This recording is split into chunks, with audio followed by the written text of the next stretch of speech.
Welcome inside TCO Studios. I'm Tatum Everett, and this is Pick 6, presented by KFAN. We ask your fan questions to former and current Vikings players and media experts that you submit online to my Twitter handle, @Tatum Everett.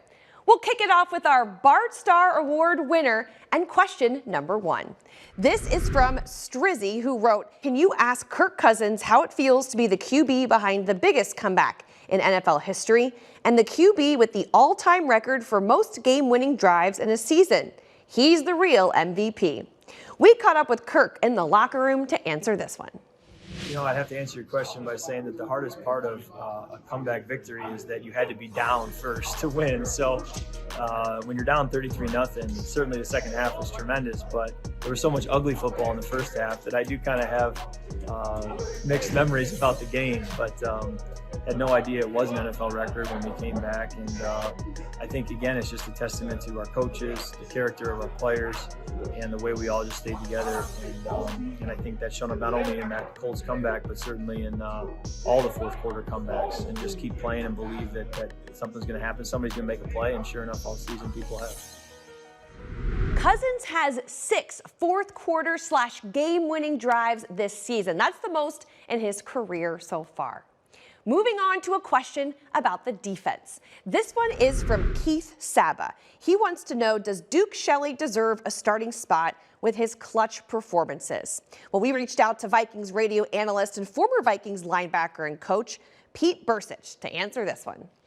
First of all, I want to thank Keith Saba from 3-2 North Carolina for sending in his question. His question is, does Duke Shelley deserve a starting spot with his clutch performances?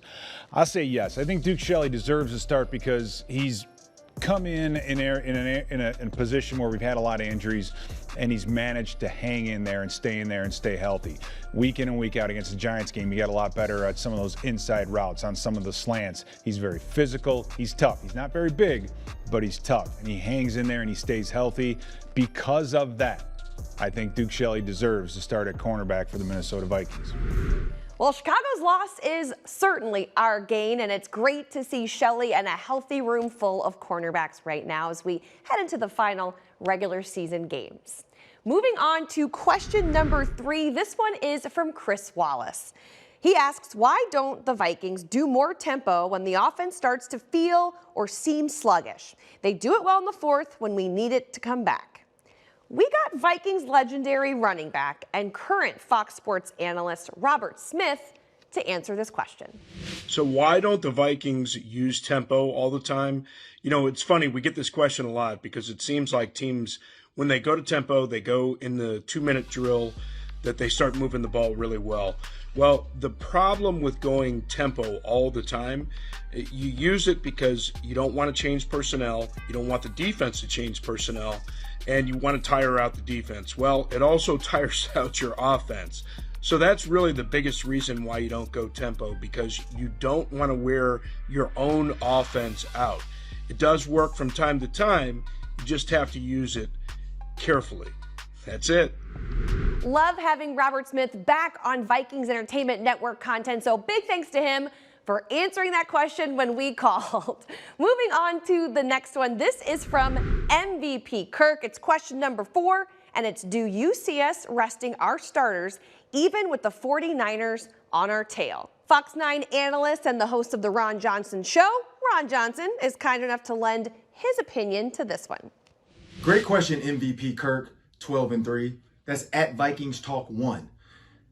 The Vikings will not rest their starters. I don't feel like every single starter can rest. The 49ers are on their heels, but here's the problem with that. The Eagles might lose 2 games. If they do, the Vikings can still get the number 1 seed. So I feel like resting the starters probably isn't the best solution. Also, when you have Justin Jefferson on the precipice of 2,000 yards, also 26 catches needed, that one probably doesn't happen, but the 2,000 yards is well within his grasp. So I would be very remiss to think they're going to rest their starters. Also, heading into the playoffs, you kind of want to stay hot. If there are certain bodies you can rest to make it to the playoffs healthy, maybe you do it. You pull guys here and there. But I think starting out every game against the Packers and the Bears, those starters are going to be dressed and ready to go just in case, because you never know. Now, the 2 and the 3 seed, not a huge difference because you're going to play the 7 or the 6. But hey, any chance you can make sure you have the higher seed so you don't have to play the top team until the NFC Championship, might as well go for it all. Thank you, Ron. You can also catch him on Vikings Game Day Live Sunday mornings on Fox 9, as well as KFAN Fan Line after the game. It's always a good time.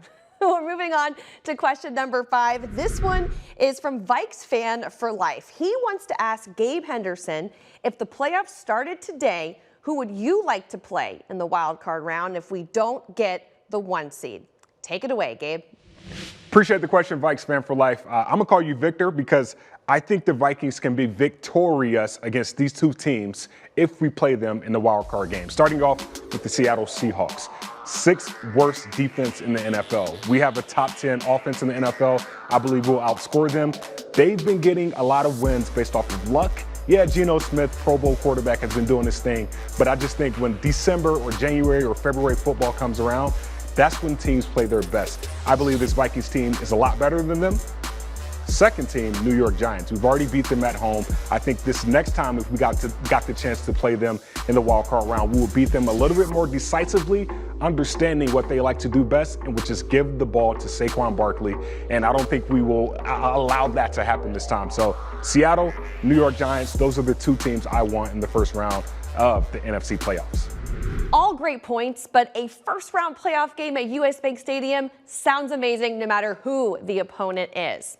This is the final question for Pick 6, and it's a fun one. This is actually coming to us from John in Norway. He says, pretty certain we heard PA's classic Cook touchdown call from the booth all the way across the pond. What does that man do to protect his voice from game to game? Well, we've got your answer, John. We asked the voice of the Vikings his true secrets into keeping that voice perfect.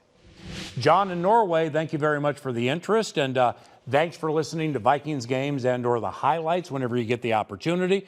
When it comes to my voice, specifically this time of the season, it's challenging. But I have a secret that I never share with anybody to keep my voice strong. Gabe Henderson, Pete Bursich, how's...